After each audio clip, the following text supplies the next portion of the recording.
J'ai lancé le live, c'est bon. Allez, c'est parti les amis. Bonjour les amis, vous êtes avec les Gilets jaunes constituants 91, 93, 92, 93, 94, voilà, 63 et 63. 63, voilà. Clermont-Ferrand, à Chamalières, à côté de Clermont-Ferrand pour être plus précis.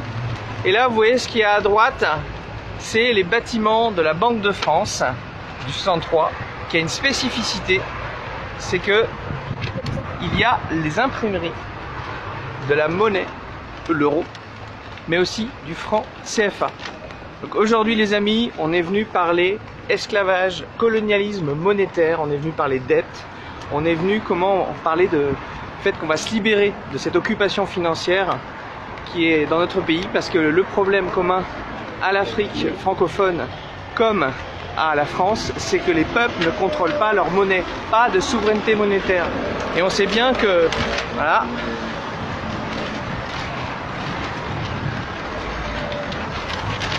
voilà. Et on sait bien que si c'est pas le peuple qui contrôle la monnaie, c'est la monnaie qui contrôle le peuple. Voilà.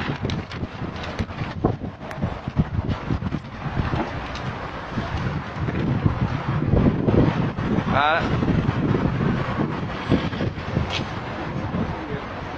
Alors, je vais vous montrer.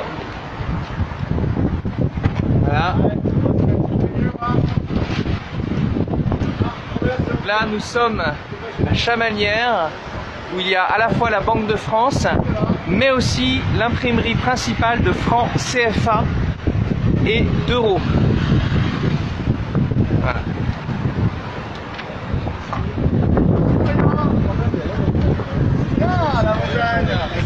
Bienvenue. Regardez, vous êtes en live Facebook. On filme pas les visages, monsieur. Voilà. C'est les amis de La Montagne, journal local, qui est donc venu filmer notre intervention à la Banque de France. Voilà, quelques journalistes qui vont interviewer Mishka, gilet jaune constituant. Voilà. Je représente 63. Voilà. C'est ça. Voilà. Est-ce qu'on est bon avec le son? On est bon avec le son. Okay. Donc là, je vous laisse répondre peut-être aux journalistes. Et puis je vais demander à notre ami Sébastien Pérémoni. Bonjour Sébastien. Donc Sébastien Pérémoni qui tient un blog qui s'appelle afriquedufutur.com, qui est spécialiste sur les questions africaines, qui connaît beaucoup de monde en Afrique et de gens qui résistent à le fait d'empêcher ces pays-là de se développer. Et c'est pour ça qu'on est venu aujourd'hui donc à Chamalières par rapport à la question du franc CFA, parce que c'est un des éléments qui empêche le développement. Donc pour les gros dossiers, je suis venu te voir. Voilà, je suis très content d'être là avec les Gilets jaunes constituants du 93, du 92, du 91, du 63. Puisque aujourd'hui on est venu dénoncer ce qu'on appelle la servitude monétaire, et c'est-à-dire que on va citer tout de suite Pouémy, parce que le mouvement des Gilets jaunes à la base est un mouvement de contestation. Aujourd'hui le mouvement des Gilets jaunes est devenu un mouvement d'éducation. Et donc on a beaucoup de vidéos qui circulent pour éduquer les gens sur la dette, sur la création monétaire, sur l'oligarchie, sur le pouvoir de l'argent. Et on va commencer par éduquer les gens à lire ce livre. Twinchang Pouémy, en 1979, dénonçait déjà la servitude monétaire imposée par la France, le trésor public français, la France-Afrique, sur les 14 pays qui sont concernés par le franc CFA. Et il disait à l'époque, en 1979, que la France, notre pays, le pays des droits de l'homme, était le seul pays à avoir réussi l'exploit de maintenir sa monnaie, et rien que sa monnaie, dans des pays politiquement libres. C'est-à-dire que des pays qui s'étaient battus pour leur indépendance, qui s'étaient battus pour leur souveraineté économique, pour se développer, pour se libérer de l'héritage colonial qu'ils avaient subi, accédaient enfin à l'indépendance et voulaient une indépendance monétaire. Le problème, c'est que, comme le dit Pouémy à l'époque, ils n'ont pas eu l'indépendance monétaire. Il y a une servitude monétaire qui a été mise en place par le franc CFA, le franc de la communauté financière africaine, qu'on appelait à l'époque le franc des colonies françaises d'Afrique. Donc ce qui était clair, et il disait que la question monétaire était un phénomène social par essence, car qui ne contrôlait pas sa monnaie ne contrôlait pas sa politique. Ah oui. Et ce que disait Pouémy en son temps, c'est que faute d'accorder justement à la question monétaire et à la souveraineté monétaire le droit qui lui revient, l'Afrique infligerait à ses enfants et à ceux qui n'étaient pas encore nés les pires atrocités. C'est ce qu'on voit aujourd'hui avec les pays d'Afrique de la zone francophone qui ne sont pas développés. Donc je vous invite vraiment à découvrir ce livre. Voilà, Monnaie, servitude et liberté, publié en 1979. Malheureusement, le professeur Pouémy est mort assassiné dans des conditions extrêmement troubles en 1984.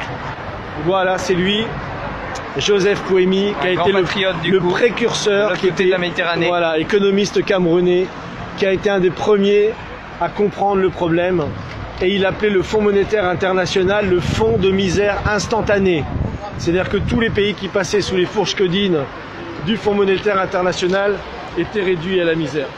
Donc pour ceux qui ne connaissent pas, parce qu'il faut à la fois éduquer les Africains, mais éduquer les Français qui connaissent très peu cette question du franc CFA. Tout à fait. Aujourd'hui, et donc juste, excuse-moi de t'interrompre, je rappelle et je montre la banderole.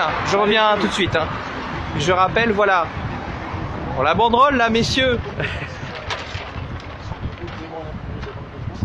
Alors effectivement, oui, nous les Gilets jaunes constituants de l'Essonne, du 80. Voilà, franc CFA euro égale esclavage, récupérons la planche à billets. Donc il y a un combat commun. C'est exactement ce que vient d'amener donc Sébastien. Les discussions ont lieu avec les employés, avec les passants, vous voyez. Donc Sébastien, je reviens à toi. Donc c'est juste pour montrer la banderole, franc CFA euro égale esclavage, récupérons la planche à billets. C'est-à-dire il y a un combat commun entre le franc CFA contre le franc CFA, mais aussi contre l'euro, qui est le point dénominateur commun, la servitude monétaire. Exactement, mais revenons d'abord sur la question du franc CFA, pour les gens qui ne connaissent pas cette question. Il faut savoir qu'aujourd'hui, on a 14 pays africains qui sont sous tutelle financière du Trésor public français. Ces pays sont les suivants: Bénin, Burkina Faso, Côte d'Ivoire, Guinée-Bissau, Mali, Niger, Sénégal, Togo, Cameroun, République centrafricaine, Congo. 200 millions de personnes qui sont sur curatelle financière, ce qu'on appelle une curatelle financière. Ils ne contrôlent ni leur monnaie, ni leur crédit, ni leur budget, ni leur déficit. C'est comme si, en France, voilà, quelqu'un possédait votre carte bleue et qu'il allait l'utiliser et vous donner 20 € ici, 20 € là pour pouvoir aller faire vos dépenses. Donc voilà la situation dans laquelle on se trouve. Avec des situations terribles. Par exemple, en France, il faut savoir que plus de 60% de l'électricité qu'on utilise vient de l'uranium du Niger, par exemple. Or, au Niger, aujourd'hui, on a 14% des gens qui ont accès à l'électricité. C'est-à-dire qu'il n'y a pas d'hôpitaux, les femmes accouchent de nuit, dans le noir, il y a beaucoup de mortalité infantile, etc. C'est-à-dire que cette politique du franc CFA a empêché les pays de se développer. Aujourd'hui, si la France veut retrouver l'estime d'elle-même, il faut qu'elle puisse combattre ce système. Et il en va que les Français et les Africains, il y a beaucoup de la jeunesse africaine est en train de se lever contre le franc CFA, mais elle a besoin de la jeunesse française qui, elle, souvent n'est pas au courant de ce système. Ça, c'est important. Voilà, la jeunesse française qui non seulement doit aider pour des questions d'ordre simplement de justice, de libérer ces pays-là de la curatelle financière, et comme tu le disais Yannick aussi, de se libérer nous-mêmes de la curatelle de l'euro. On a un ennemi commun, l'État profond, l'oligarchie financière. Elle n'a pas de frontières, elle est mondialiste, elle est aussi bien présente en Afrique que chez nous en Europe. Exactement, d'ailleurs, ce que dénonçait Tshujang Pouémy sur le franc CFA, ça vaut aujourd'hui pour l'euro. Son existence à l'euro ou au franc CFA dépouille les États de leur souveraineté monétaire. Et aujourd'hui, les pays de l'Union européenne sont dans la même situation que les 14 pays d'Afrique qui sont soumis à cette tutelle du franc CFA. Voilà. Donc, euro, CFA, même combat. On ne peut pas opposer les uns aux autres. La supranationalité monétaire, ça a toujours été utilisé par l'oligarchie avec ce qu'on appelle des banques centrales indépendantes, mais qui sont pas indépendantes, qui sont indépendantes des peuples et des États, mais pas indépendantes de l'oligarchie financière, des marchés financiers, de JP Morgan, Goldman Sachs, etc. Donc on est dans le même combat et c'est le message qu'on est venu dire ici à Chamalières, parce qu'il y a à la fois la Banque de France, je vais montrer d'ailleurs qui n'est plus nationalisée. Aujourd'hui, la Banque de France n'est pas nationalisée, et à la fois la production du franc CFA, qui imaginerait que la monnaie de son pays soit fabriquée dans un autre pays. Ça n'existe nulle part. Sauf ici. Sauf ici. Voilà. Et quand on explique dans le monde que l'argent des Africains est fabriqué en France sous contrôle du Trésor public français, personne ne nous croit même. Ça veut dire qu'on a un paradoxe. Voilà. Donc, on est venu pour dénoncer ça, pour dénoncer la répression monétaire que dénonçait Pouemi. Je vous montre la carte. Voilà. Soutien des automobilistes. Vous avez la carte ici de donc tous les pays qui sont sous tutelle du franc CFA et qui sont les pays les plus pauvres de la planète. Est-ce que tu peux rappeler combien de millions d'habitants ça représente? On est à peu près entre 180, je crois, 190 millions d'habitants qui sont sous tutelle d'un franc CFA contrôlé par le Trésor public français et depuis le traité de Maastricht par l'Union européenne. Donc contrôlé à Paris, les taux de change sont définis à Paris et pas dans ces pays-là, et ces produits, les billets sont produits ici, à Chamalières, dans le Puy-de-Dôme. Vous avez les bâtiments de la Banque de France, mais aussi donc et aussi l'imprimerie donc d'euros et de francs CFA. Alors une chose que tu as dit tout à l'heure, c'est que la jeunesse africaine et la jeunesse européenne avaient un ennemi commun et devaient travailler ensemble. Alors justement, il y a une chose aussi qui est intéressante, c'est qu'il y a hier ou avant-hier, je ne sais plus, il y a un collectif de jeunes africains, ou de moins jeunes africains d'ailleurs, peu importe, qui s'appelle UDC, Unité, Dignité, Courage, qui étaient là en fait, ils étaient à l'entrée, vous voyez, ici, voilà, pour faire prendre conscience aux ouvriers que, voilà. Alors notre message est un peu différent, c'est bien sûr on dénonce le franc CFA comme tu viens de le faire, mais surtout on veut reconvertir cette imprimerie demain pour qu'elle se fasse des francs en fait. Et uniquement des francs français, voilà. Et pas des francs africains. Voilà. Exactement. Voilà. Donc ils puissent reproduire leur monnaie chez eux. Unité, dignité et courage sont des panafricains. C'est des gens qui se battent pour un nationalisme africain, un nationalisme panafricain. Et donc se battent pour que justement ils puissent avoir la souveraineté monétaire. Parce que comme on le sait, si l'État ne contrôle pas la monnaie, on ne le répétera jamais assez, hein, c'est la monnaie qui contrôle l'État. Donc aujourd'hui on a nombre de groupes africains dont Unité, dignité et courage, le collectif pour sortir du franc CFA. On a de nombreuses pages Facebook que vous pouvez aller suivre sur internet qui font de la pédagogie là-dessus. Voilà. Or, en France, la question du franc CFA, on se rend compte qu'elle est quasiment inconnue, qu'elle n'est abordée par personne. Et donc, il n'y a pas la volonté pour les Français de se dire, bon voilà, on a fait une erreur, maintenant on va arrêter cette erreur et on va aller de l'avant et travailler avec nos amis africains, la jeunesse africaine. Et la bonne chose, et je pense que c'est très important que les Gilets jaunes soient là parce que les choses évoluent. Et j'aimerais vous lire, ça va prendre 2 minutes, mais c'est l'initiative qui a été lancée par des économistes africains. Donc je conseille pour ceux qui ne connaissent pas de lire ce livre. Donc sortir l'Afrique de la servitude monétaire, Kako Nububko, qui a été l'ancien ministre de l'économie du Togo, Martial Zebelinga, Bruno Tinel, Demba Moussa Dembélé, qui sont des économistes qui ont expliqué les mécanismes sous-jacents à cette servitude monétaire. Alors cette image est très belle. Derrière, pour ceux qui arrivent sur le live, vous avez l'imprimerie en France à Chamalières qui imprime les francs CFA. Et à Paris, les taux de change de cette monnaie qui concerne donc 100 millions, 150 millions d'habitants en Afrique sont définis à Paris contre leur développement. Et là, on brandit ça. Sortir l'Afrique de la servitude monétaire. Voilà, ça c'est important. Voilà. Et donc ces économistes, Kako Nububko et d'autres, viennent de organiser les premiers états généraux sur la question du franc CFA, donc au Mali.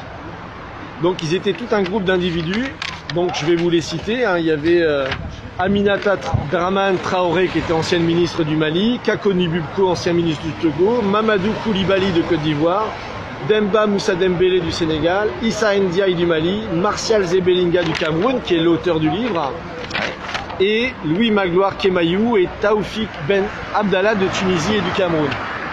Donc ils ont publié pour la première fois un appel qui fait le point sur cette situation du franc CFA et qui appelle à créer des états généraux. D'ailleurs, c'est un écho à ce que font les Gilets jaunes en France. Oui.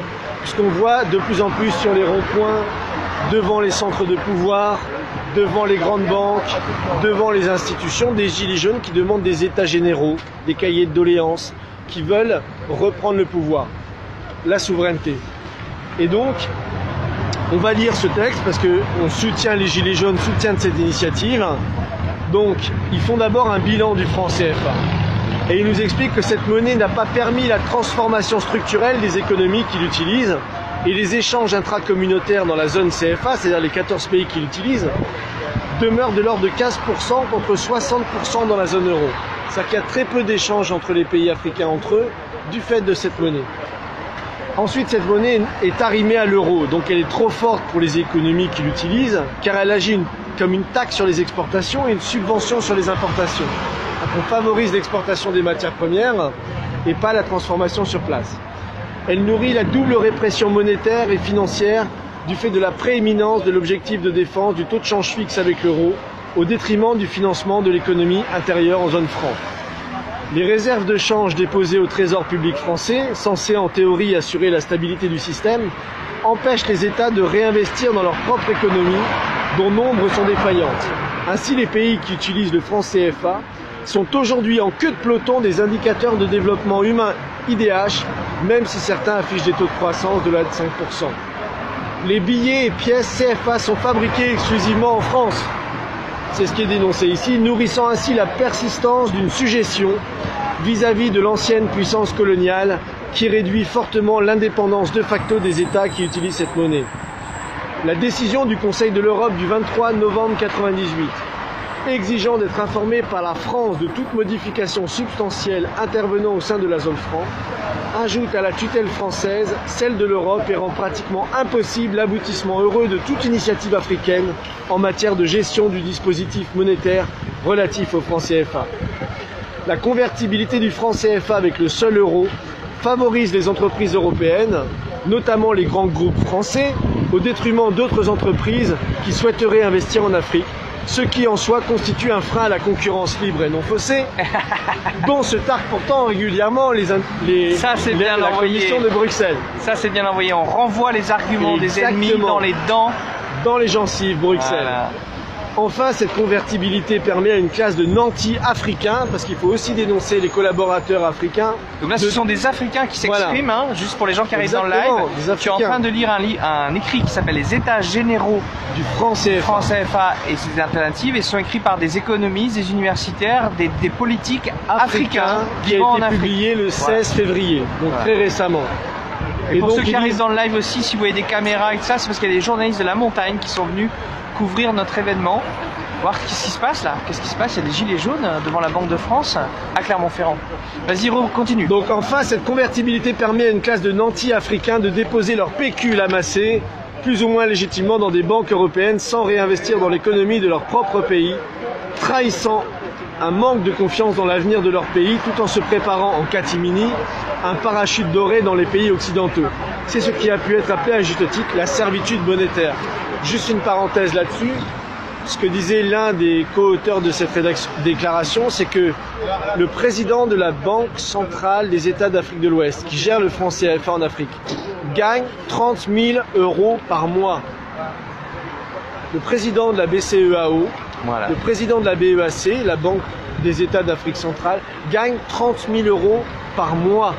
Et ils sont payés 14 mois. Ils sont pas payés en franc CFA alors. Et ils sont payés 14 mois. Ils n'ont pas un 13e mois, ils ont 14 mois. Mais ils sont pas payés en franc CFA? Non, non, non, ils sont payés en euros. Ils sont payés 30 000 € par mois, net d'impôts, et leur institution ne peut jamais faire faillite. Donc voilà les serviteurs africains, comme le sont nos politiques, qui vont travailler ou siéger à Bruxelles pour nous mettre en place la mainmise de l'euro. Je reviens au texte. Oui. Le franc CFA n'est pas le seul frein au développement des pays qui l'utilisent. D'autres obstacles peuvent être identifiés. Donc, on va aller directement aux conclusions. Ah, juste, j'en profite pour montrer. Voilà, montrer, allez-y. On est à l'entrée vraiment. Vous voyez, il y a une personne qui vient de sortir là. Voilà, donc c'est les employés de la Banque de France, mais aussi dans les mêmes locaux ou à côté, ce que vous voyez derrière vous, l'imprimerie de la Banque de France qui imprime la quasi-totalité, enfin peut-être pas quasi-totalité, mais une bonne partie des francs CFA, voire peut-être la quasi-totalité des francs CFA. Voilà, ce genre de monnaie, vous voyez, est produite en France, dont les taux de change sont définis en France. à Paris, une fois par an.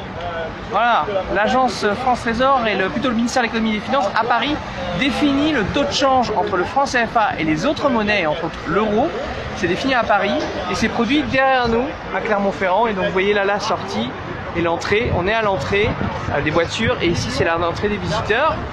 Voilà, là il y a des interviews qui sont faites par rapport à notre action. Sur la banderole, vous ne la voyez pas, il y a trop de journalistes devant, mais c'est écrit franc CFA, euro égale esclavage. Récupérons la planche à billets. Voilà. Alors, nous allons citer la déclaration finale pour les États généraux du franc CFA, auquel j'appelle la France, les Français, la jeunesse française, le gouvernement français à se joindre pour mettre fin à ce paradoxe de la servitude monétaire imposée par le franc CFA. Au regard de la pauvreté endémique des 14 pays utilisant aujourd'hui encore le franc CFA, au regard du sang qui a coulé des héros africains qui se sont insurgés contre cette monnaie servile, au regard de la jeunesse qui s'embrasse de Lomé à Douala, en passant par Dakar, Bamako ou Abidjan, le temps est venu de se réunir et d'établir un bilan sérieux de cette monnaie. Afin que les débats contradictoires soient féconds, nous invitons les économistes, les historiens, les membres de la société civile et les politiques qui auront le courage de nous rejoindre à la table des négociations. Chacun a sa part de responsabilité. Nous appelons toutes les bonnes volontés afin d'élaborer dans un premier temps une méthodologie rigoureuse, puis dans un second temps différents scénarios prospectifs permettant d'évaluer quel dispositif monétaire pourrait se révéler demain le plus pertinent. Pour décider du nom de cette nouvelle monnaie, ainsi que des différentes étapes à suivre en établissant un échéancier précis pour sortir progressivement mais sûrement de l'ornière de cette monnaie qui nous tire vers le bas afin d'envisager rationnellement un changement de paradigme économique au niveau régional. Nul doute que certains craindront une déstabilisation de nos économies déjà fragiles. Mais vu notre niveau de développement actuel et la gabegie observée, pourquoi ne pas oser le pari de l'avenir? Une monnaie par les Africains et pour les Africains. Exact. Gage de maîtrise de notre destinée. Vu les différentes raisons évoquées, les problèmes soulevés, les désirs d'avenir qui s'expriment ici et là, nous en appelons à Bamako. Nous en appelons à Bamako ce 16 février 2019 au rassemblement en faveur d'un projet ambitieux, les États généraux du franc CFA et des alternatives. Nous, universitaires, chercheurs, militants, acteurs de la société civile, responsables politiques, citoyens africains du monde entier, j'ajouterai gilets jaunes puisqu'on est là, nous engageons dans cette entreprise vertueuse par la création et l'impulsion de comités locaux inclusifs et d'un comité de coordination. Ces comités auront la responsabilité de faire un état des lieux exhaustif du franc CFA afin d'identifier les leviers d'une réforme monétaire profonde pour tous les pays concernés et de définir les alternatives idoines sans a priori et dans le seul but de l'intérêt général, fait à Bamako le 16 février 2019. Bah écoute, bravo, merci, merci. D'ailleurs, si tu peux offrir aux journalistes ces états généraux. Oui, on va l'offrir aux journalistes. Voilà, c'est pour vous. Tu peux faire une petite interview. Expliquez-moi un petit peu pourquoi vous êtes... Voilà, donc il va expliquer aux journalistes ce qu'il vient de vous dire avec... Présent parce que j'ai lu ce livre. Et dans ce livre, M. Pouémy, en 1979... Alors, résumez un petit peu. Oui, je résume. Ouais. Je suis ici parce que j'ai lu ce livre et dans ce livre on dit que le pays, la France, est le seul pays dans le monde à avoir réussi l'extraordinaire exploit de maintenir sa monnaie et rien que sa monnaie dans des pays politiquement libres. C'est-à-dire que suite à l'indépendance des pays africains, il y a eu deux indépendances qui n'ont pas eu, l'indépendance militaire et l'indépendance monétaire.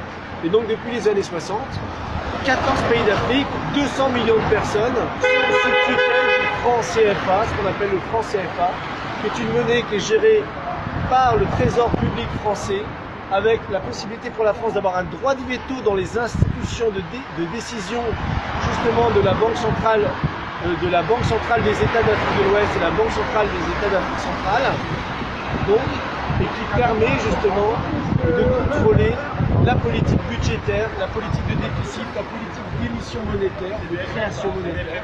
Et comme tout le monde le sait, alors l'euro également, vous dénoncez l'euro, pourquoi? Parce que vous pensez que l'euro a fait augmenter les prix un petit peu par rapport au franc. Vous souhaitez le retour du franc, c'est ça, non? je pense que c'est pas la question de retour au franc, c'est la question de la supranationalité de la monnaie. Un État qui ne contrôle pas sa monnaie, c'est la monnaie qui contrôle l'État. Donc aujourd'hui, ce que nous on demande, c'est que les États contrôlent leur monnaie et contrôlent la création monétaire, qu'il n'y ait plus de banque centrale dite indépendante des États, parce qu'aujourd'hui elles sont peut-être indépendantes des États, mais elles ne sont pas indépendantes des marchés financiers et des 28 banques systémiques, JP Morgan, Goldman Sachs, BNP Paribas, Société Générale, qui eux font la pluie et le beau temps sur les marchés financiers. Vous savez qu'aujourd'hui on vient de verser 1300 milliards de dividendes à des gens qui sont déjà milliardaires. D'accord. Ça s'appelle l'économie de marché. Votre prénom, c'est comment? Sébastien. Sébastien, vous donnez votre nom, ouais? Sébastien Perimoni. Et il a un blog. Péri, M-O-N-Y. D'accord. Et vous êtes le gilet jaune ou ça? Gilet jaune de Paris. De Paris. Voilà. Ok, merci. Merci à vous. Et il a un blog qui s'appelle afriquedufutur.com où il développe beaucoup ses positions et ces questions-là. Et aussi les projets de développement. Bon, il s'en fout de les projets de développement. Bref. Mais non, parce que justement, enfin, on va peut-être pas le développer ici et ça fait déjà pas mal de temps. Il y a pas mal de monde. Il y a quand même 300 personnes qui sont déjà là en direct, qui partagent. J'espère partager, les amis. Donc voilà, je rappelle, on est ici à Chamalières, c'est collé à Clermont-Ferrand. Voilà, et on était donc devant la Banque de France de Clermont-Ferrand Chamalières avec donc l'imprimerie de francs CFA et l'imprimerie donc d'euros pour dénoncer le point commun entre ces deux monnaies qui est la servitude monétaire. Et donc Sébastien Perimoni, qui tient un blog, je le rappelle, www.afriquedufutur.com, a développé justement la substantifique moelle, les 2 livres qu'il est en train de vous présenter, d'économistes africains qui ont dénoncé et surtout proposé une alternative. C'est pour ça qu'il vous a lu les états généraux du franc CFA. C'est pas juste un constat, c'est qu'il y a une proposition. Et derrière le fait de reprendre le contrôle de sa monnaie, et ce que je vous dis là, et ce qu'a développé Sébastien, c'est valable pour la France de demain. C'est aussi la capacité à investir à long terme et à faible taux d'intérêt dans des projets utiles à la population. D'arrêter le chantage que nous fait une Chiappa par exemple sur le plateau de Hanouna, hein, où elle dit ok, on va discuter de solutions, les gilets jaunes ensemble, tout est bienvenu comme idée, mais en fait quand même, sachez que si vous faites une nouvelle dépense, il faut un nouvel impôt, et comme les Français ne veulent pas de nouvel impôt, mais en même temps on ne peut pas creuser la dette, donc bon, sachez que quand même c'est cadré votre discussion. Ça, on refuse les termes de ce débat qui sont faussés, qui sont faux, de l'autre côté de la Méditerranée comme ici. Voilà. Alors c'est pour ça, voilà. Bonjour citoyens, on a été interviewé par des journalistes de la montagne. Oui. Donc il y a caméra et puis papier, avec des questions un petit peu bizarres. On nous demandait mais pourquoi vous êtes là, qu'est-ce qui vous dérange avec le franc CFA, etc. Que ça soit la dernière monnaie coloniale qui maintienne dans la pauvreté 155 millions d'Africains. Ouais, qu'est-ce qui me dérange? Bah beaucoup de choses en fait. Et après j'ai simplement demandé aux journalistes, puis il n'arrivait pas à me répondre. Donc voilà, le 4e pouvoir, l'indépendance du 4e pouvoir. On est très loin de l'esprit de la charte de Munich de 1971. Vous savez que nous, Gilets jaunes, constituants du 91, on a un projet pour les journalistes. Oui, c'est que les journalistes puissent exercer leur métier sereinement, ne soient plus en CDD ou en pige, mais puissent se construire avec des CDI. Et que pour cela, expulser tous les oligarques, les 9 oligarques qui tiennent tous les médias, presse, radio, télévision, les expulser du capital des médias de telle sorte que les médias, le 4e pouvoir, puissent être véritablement indépendants et appartenir à ces salariés actuels sous forme de SCOP, sous forme de coopérative. Ouais. Et là, effectivement, ils auraient les moyens, ils seraient plus en pige, ils seraient plus en CDD, ils auraient les moyens, effectivement, de traiter l'information d'une façon équitable pour permettre aux lecteurs, aux auditeurs, aux téléspectateurs de faire travailler leur raison et non pas l'émotionnel. Voilà, on voit très bien le modèle C8, BFM, LCI. Ce n'est que du sensationnel, jouer sur l'émotion et finalement créer, manipuler l'opinion publique. Donc voilà, nous avons un projet pour nos amis journalistes. Ouais. Et en fait, il faut des fois se justifier sur des choses évidentes, un principe de solidarité contre l'oligarchie qui n'a pas de frontières mais qui a un visage par contre. Et donc c'est pour ça, franc CFA, euro égale esclavage. c'est qu'à un moment donné, c'est ce que disait Sébastien. C'est le même combat. Voilà, c'est le même combat. exactement. Les pauvres de France qui sont majoritairement gilets jaunes, qui soutiennent les gilets jaunes et qui sont dans la rue, qui ont quitté de par la force des choses leur zone de confort.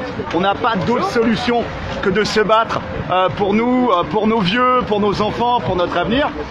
Finalement, ce qu'on partage, c'est ce que partagent énormément d'Africains aussi, au niveau de l'Afrique de l'Ouest et de l'Afrique centrale. Et donc, cette mise en esclavage par l'argent, il faut vous souvenir aussi des citations de Monsieur Rothschild qui disait « Laissez-moi le contrôle de la monnaie, je n'aurai pas besoin de contrôler les lois ». Alors, la citation n'est pas exacte, hein, mais vous retrouverez. On a compris l'idée. L'affaire, c'est que là, on est pleinement dans cette illustration-là, où l'Europe contrôle la France, qui contrôle l'émission monétaire et la masse monétaire, l'argent en circulation, pour 14 pays africains. Donc on est simplement et tout simplement dans du colonialisme. Alors, remonte la banderole, la belle banderole. La belle banderole parce que le message est fort, clair. Voilà. Et donc là, on est devant la Banque de France de Chamalières, où il y a également l'imprimerie qui fait donc les francs CFA et les euros. Voilà. C'est pas la même par rapport aux commentaires que j'ai vus sur le live Facebook, c'est pas les mêmes imprimeries qui a brûlé les papiers spéciaux de carte grise, ça c'est ailleurs. Ce n'est pas l'imprimerie qui va fermer entre Tours et Blois. Ici nous sommes à Chamalières, elle va pas fermer. Voilà. Voilà. Voilà, super. Vous êtes tous là, Donc voilà, j'en profite, là c'est la photo, j'en profite pour vous montrer ce formidable tract. Voilà. Hop, je vous montre ça avec les conditions du direct, en live. Voilà, pas de démocratie sans Banque nationale. Nous les gilets jaunes constituant du 80... Attendez, je reviens. Les gilets jaunes constituant du 93, on l'a distribué le plus qu'on a pu depuis 3 mois sur Paris, qui permet en fait de saisir en quelques chiffres le chantage de la dette en France, voilà, avec vous voyez donc le cumul de tout ce qu'on a payé d'intérêts sur la dette depuis 1970 à 2018, et donc la zone en gris foncé c'est les intérêts et les bâtons c'est l'ensemble de la dette, donc la dette on l'a déjà payée, et que vous voyez ça c'est le même type d'esclavage monétaire ou de colonialisme monétaire que le franc CFA, donc en Afrique francophone. Voilà. Donc, on va vous laisser là. Mais sachez que ce qui nous unit est toujours plus fort que ce qui nous divise. Oui, Benjamin. Ah, bah attendez. J'allais rendre le live, mais Benjamin voulait dire quelque chose. Oui, Benjamin. Alors, je voulais apporter une précision parce que j'ai... Bonjour. Bonjour, c'est Benjamin, des Gilets jaunes constituants 93 et des Gilets jaunes Solidarité et Progrès. Et en fait, ce que je voulais apporter, c'est une précision. C'est qu'il y a une ouvrière qui m'a dit, en fait, le donneur d'ordre par rapport à l'impression et la création du franc CFA n'est plus la Banque de France. C'est la Banque Centrale Européenne elle-même. Et oui, parce que le patron de la Banque de France, c'est la Banque Centrale Européenne. Voilà. Et donc, du coup, en fait, c'est tout la même merde, quoi. Donc c'est Mario Draghi qui définit les ordres. Aujourd'hui, c'est Mario Draghi qui fait le franc CFA et qui définit les ordres de création du franc CFA et de comment on gère la chose. Moi, on a utilisé pas mal de termes forts. Moi, il y a un terme qui vient à l'esprit, c'est avec cette question de la monnaie, c'est une question d'expropriation du peuple, de sa politique économique et de son avenir. C'est exactement ça. De l'autre côté de la Méditerranée, comme ici. Si on veut résoudre raisonnablement, humainement la question de l'immigration, aucun mur n'empêchera les immigrants de fuir la pauvreté et la guerre civile. Par contre, ce qui fait que les gens restent dans leur pays et contribuent par leur travail, par leur action citoyenne à bâtir ce pays, faire d'être un bâtisseur pour lui et pour ses enfants, pour elle et pour ses enfants, c'est une politique économique dans laquelle on reprend le contrôle, ils reprennent le contrôle sur leur monnaie et investissent dans ce qui est nécessaire en termes de développement, en termes de ponts, de barrages, en termes d'agriculture autosuffisante. Donc voilà, et si on touche à cette question de la monnaie, c'est derrière tout un édifice qui s'effondre, c'est le FMI à la poubelle, la Banque mondiale à la poubelle, ces banques commerciales arrogantes qui sont les conseillers du prince à la poubelle, c'est ce système financier et économique qui tombera à la poubelle. Donc toute résistance ici en France contre la servitude monétaire que représente aujourd'hui l'euro et que représente aujourd'hui la Banque Centrale Européenne, c'est aussi un coup de poing ou un uppercut pour aider nos amis en Afrique contre le franc CFA. C'est exactement ça. Voilà. C'est pour ça qu'on est venu aujourd'hui. Il faut savoir qu'on est venu de la région parisienne, on est parti à 6 h du matin, on a payé de nos poches l'essence de la voiture et le péage qui est, c'est en passant, très cher. Mais voilà, avec nos petits moyens, on a pu rejoindre 2 gilets jaunes du 63. D'ailleurs, je vais peut-être leur demander un peu. Est-ce que je peux quand même demander à une gilet jaune du 63 un peu? Voilà, parce que donc on est venu à rejoindre 2 gilets jaunes du 63 avec ce gilet jaune France, peuple agonisant. Excuse-moi, citoyenne. Notre monde, il y aura des conjoints collaborateurs. Oui, il n'y a pas de souci. Bonjour. On vous laisse le track. Bonjour, Yannick. Véronique. Voilà, on se connaissait pas. Non. On a fait une action en commun. Voilà. Est-ce que je peux filmer ton visage ou ça te dérange? Non, ça me dérange Voilà, pas. on a 300 personnes là en direct. Ça me dérange pas puisque je fais rien de grave. Voilà. Je dis ce que je pense. Donc voilà, Très il n'y a bien. pas de problème. Pourquoi tu es venu? Bah, je suis venue parce que il est hors de question que je ferme mon gilet jaune dans une poche, que j'arrête ce mouvement-là, parce que pour moi c'est le moment qui m'a fait sortir dans la rue pour la première fois de ma vie. Donc je suis venue pour participer pacifiquement, bien évidemment, à toute action que je peux voir, observer. Voilà pourquoi je suis venue. Et donc tu es contre la servitude monétaire, le chantage à la dette permanente. C'est à peu près ça. Est-ce que tu as eu la bonne idée de ne pas suivre le débat Chiappa Hanouna? Ah oui, moi bien évidemment, parce que en fait, pour résumer, j'ai boycotté les médias. Très bien. Il y a 10-12 ans. Parce Donc que bien évidemment, je ne regarde plus très que bien. ça. Parce que En fait, je me suis refermée dans une grotte parce que je sentais trop de choses négatives. D'accord. Et je voulais pas être influencée. s'en préserver. Voilà. Bah, c'est très bien parce que Exactement. justement elle a Je suis commencé protégée. le débat en disant tout ce qu'on va discuter c'est très bien mais de toute façon il faut pas creuser la dette. Donc vous voyez le cadre est posé, la cage mentale est posée. Donc effectivement c'est pour ça qu'on a fait ce petit tract. Je sais pas si tu as eu le temps de prendre J'ai connaissance. commencé de le lire, mais Voilà. j'ai pas eu le temps de le finir, j'avoue. On a pu le distribuer comme à plusieurs milliers d'exemplaires depuis maintenant 3 mois à Paris. Parce qu'effectivement, beaucoup de gens qui réfléchissent pas plus me disent bah oui, mais il faut bien payer cette dette. Non. Mais quand on leur explique que 60% de la dette de la France actuellement c'est des intérêts et pas du capital, ils disent comprennent pas. attends, pause là. Qu'est-ce que tu dis? Répète un peu. Et qu'ils prennent le temps de regarder ça. Voilà. Bah super, donc vous êtes sur un rond-point, tu es sur un rond-point? J'ai Ou non longtemps été sur un péage. D'accord. Et puis est arrivé le moment où on nous a demandé gentiment de ne plus être là. D'accord. Donc on est parti parce qu'on n'est pas du genre à vouloir forcément imposer nos choix. Par contre, voilà, je continue à faire des petites actions, hein, ça reste très simple comme ici aujourd'hui, des marches citoyennes parce que je trouve que c'est le moment où en fait ça permet à chacun de se rencontrer, d'échanger, de créer des liens, de s'unir et de montrer quelque part notre force. Et je suis également avec un groupe, on est en train également de créer un festival pour essayer de générer un petit peu de, on va dire, d'ambiance positive, de liens. Pourquoi pas créer des liens sur du long terme, parmi toutes les régions, un petit peu comme ça se produit finalement aujourd'hui. D'accord. Ça très très bien de créer des liens autres que les réseaux, parce que finalement Oui, les réseaux c'est ça. C'est bien, mais c'est pas. Il faut qu'on se rencontre en vrai. C'est ça. Et d'ailleurs, après cette opération-là, on va aller voir d'autres gilets jaunes du centre et boire le café ou autre chose et discuter, Exactement. voir un peu On va comment aller ça échanger. fonctionne, etc. Voilà. Échanger, communiquer, Et même si s'unir. on a des désaccords, etc., C'est ce normal. qui nous unit est toujours plus fort que ce qui nous divise si on discute ce qui doit nous unir. C'est ça, exactement. Voilà. Le but étant quand même de rester tous unis tout le temps. Il est normal qu'on ait des différences, parce Oui. qu'on est tous différents. On est des humains, Oui. d'accord? On a tous des volontés différentes. Donc à la sortie, il est clair que si on ne se rencontre pas, ne serait-ce que pour échanger, donner nos avis, on ne peut pas avancer. Exact. Le but étant d'avancer tous vers le même objectif. Voilà. Récupérer, retrouver, je ne sais pas comment le dire, un petit peu plus nos droits. Pas un petit peu plus. Nos droits. Ouais, moi ouais. Non mais soyons honnêtes, le fait que 10 à 15 millions de Français sont soit en galère, soit en très grande galère, qu'ils soient retraités, qu'ils travaillent ou qu'ils ne travaillent pas, Ce n'est pas un problème individuel, c'est un problème d'un système économique et social qui ne marche pas. C'est un engrenage. Hein, c'est un engrenage. Voilà. Donc voit on plus la change fin, de on a système, on y réfléchit. On ne peut pas accepter que 10 à 15 millions de Français ou plus soient sur le carreau. C'est pas normal. On est en 2019, on est en France. C'est pas logique. C'est pas logique. Je suis entièrement Voilà. d'accord. c'est pas Et logique. nous, ce qu'on est venu dire aussi, bah, c'est que si des pays veulent se développer par eux-mêmes, c'est normal qu'ils puissent le faire. Bien sûr, qu'ils Voilà. puissent avancer d'eux-mêmes, bien Voilà, évidemment. exactement. Nous ne sommes pas les maîtres de personne. Exact. Nous sommes nos propres maîtres. Mais nous sommes maîtres de notre destin. C'est ça.